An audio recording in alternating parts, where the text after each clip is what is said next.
Former President Barack Obama once said, "When we study together, we learn together, we work together, and we prosper together."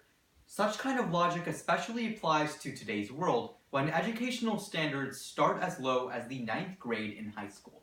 That's why I asked myself the question, what even constitutes my own educational development?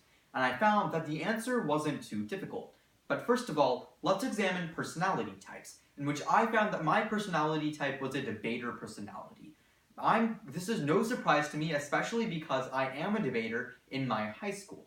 But the pros of being a debater personality type include that we have extremely flexible minds, which means that we're capable of hopping from idea to idea extremely quickly and efficiently.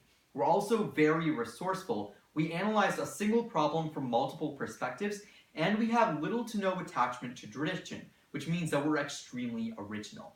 But while we have our pros, we also have our cons, including that we're stubborn and insensitive, which I oftentimes find applies to me on a day-to-day basis, and we focus on malleable concepts, which essentially means that we like to look at the bigger picture rather than looking at problems and issues on a smaller scale, which in turn makes sure that we get distracted easier.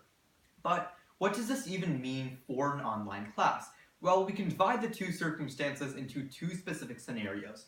First of all are the obstacles, and second, the assets. But starting with the obstacles, we find it extremely difficult to focus, specifically because we get caught up on one problem.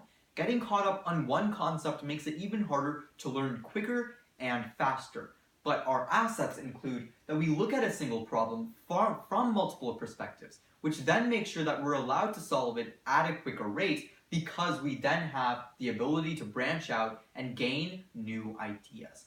But additionally from this, we also need to learn how we need to learn, not just why we learn. And that falls into three major categories for myself. The first major category is the sequential learning style, which basically works like a ladder. You learn one foundation skill, and then from there, move on to the next one, and so on. And eventually, after adding in all of the skill sets and lessons that you've accumulated, you basically have a total goal or a total set of skills that you've learned that you can use towards accomplishing a task. Second is visual, which basically means that you're able to learn through your eyes, for example, through diagrams, flowcharts, or even media. And finally is the verbal educational type, which many attribute to being able to talk in groups, and is also accustomed to children and other students being able to have one-on-one time with teachers and mentors.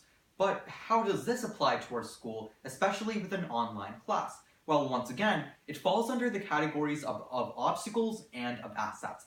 To start with, obstacles include that because I'm a visual and verbal learner, online classes restrict my communication with the teachers and with my mentors in person.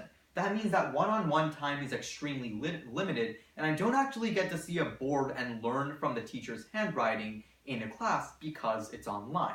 But my assets include that assignments are oftentimes, especially in OISM, based on a linear setting in which I start from one lesson and work my way towards an eventual goal. And because I have social strengths, I'm given the ability to talk to a teacher or to a mentor if I'm in need at all.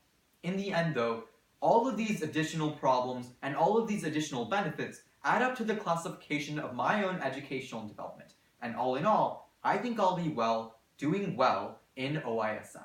Thank you.